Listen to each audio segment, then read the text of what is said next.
Ako si Sandri L.C. Bawan at ito ang aking maikling kwento tungkol sa pamayanan. Ang makasal sa aming lugar.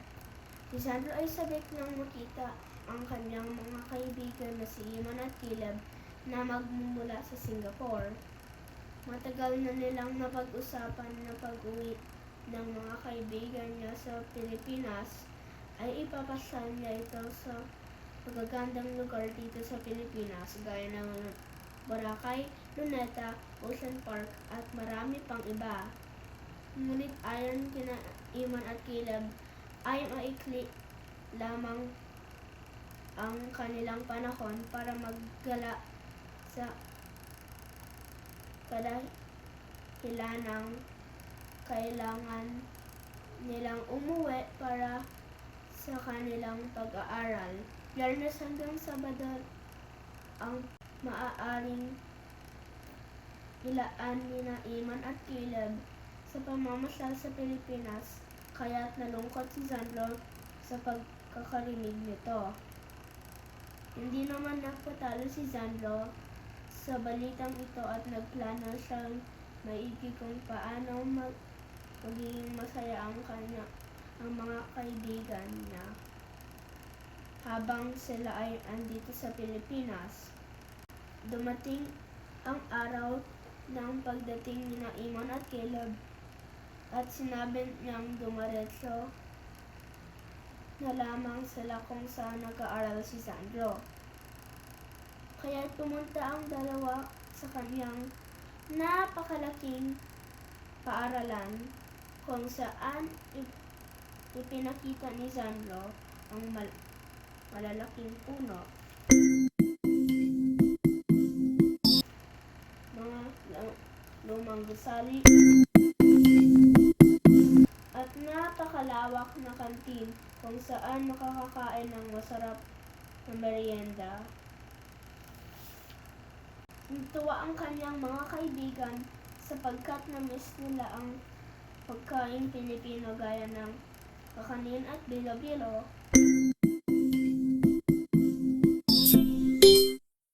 Magdadapit hapon na at kailangan na nilang umalis dahil nag-aabang ang kapatid ni Sandro na si Tobias sa mall upang magpasundo.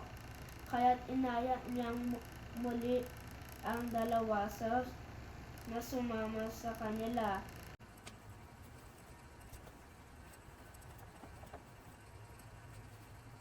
At doon ay namangha sina Iman at Caleb sapagkat na nila si Tobias na nag-aabang sa may roller coaster sa loob mismo ng isang mall. Kaya't nagbibilihan sila ng tiket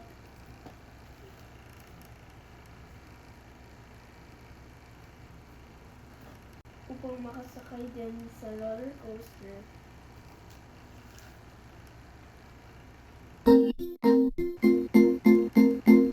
At iba pang sasakyan na lugar na iyon.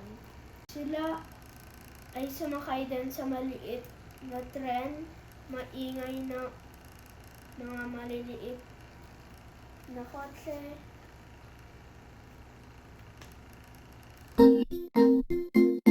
at isang go-kart.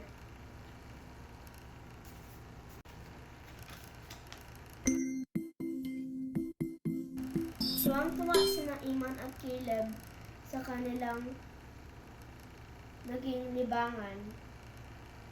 Nang napagod ay inaya ni Sandro at Tobias ang kanilang mga kaibigan upang kumain ng hapunan sa kanilang tahanan. Dumaan muna sila sa palengke upang bumili ng mga gulay.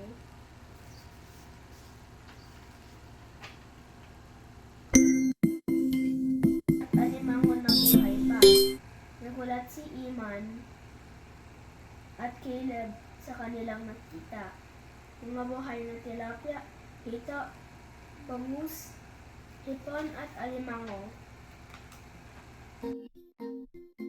Maaliw din sila sa mga nakikita nilang magagandang damit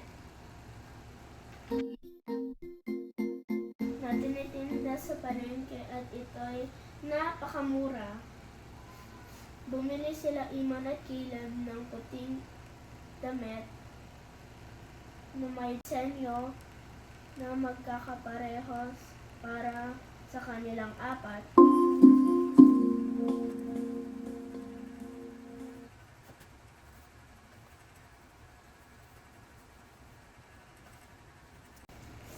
Pagkatapos ay dumiretso na sila sa kanilang tahanan. Pagdating ay nagmana si Sandro at Tobias sa kanilang mga magulang. Sinunod naman ni Iman at Caleb ang ginawa ng dalawa. Tuwang-tuwa sina Iman at Caleb sa pagkain ng mga nakahain sa kanilang harapan. Napakamahal ng alimango sa Singapore. Ika nga ng dalawang bata, sila'y masayang nagkukentuhan habang inuubos ang pagkain sa kanilang harapan. Pagkatapos ay naglabas ng mango graham at leche flan ang kanilang ama bilang panghimagas. Agad na nilantakan ito ng mga bata. Nagpasalamat ang dalawa sa mga magulang ni Sandro at Tobias sa paghahanda ng kanilang hapunan. Ikinatuwa ng mga magulang nila na hindi nawawala ang pagka-Pilipino ni Iman at Caleb bagamat matagal na sila sa Singapore. Pagkatapos kumain ay lumabas sila ng bahay upang maupo sa duyan at doon nagkwentuhan. Sinabi ni Iman at Caleb na sila ay labis na natuwa sa isang araw ng pagbisita sa kanilang kaibigan at maikling panahon ay nakapaggala sila at nakakain ng napakaraming kakaibang putahe. Kinabukasan ay bumili sila ng taho mula sa mama na sumisigaw sa labas ng kanilang bahay. Pagkatapos ay inihatid na ni Tobias at Sandro sina Iman at Caleb sa airport.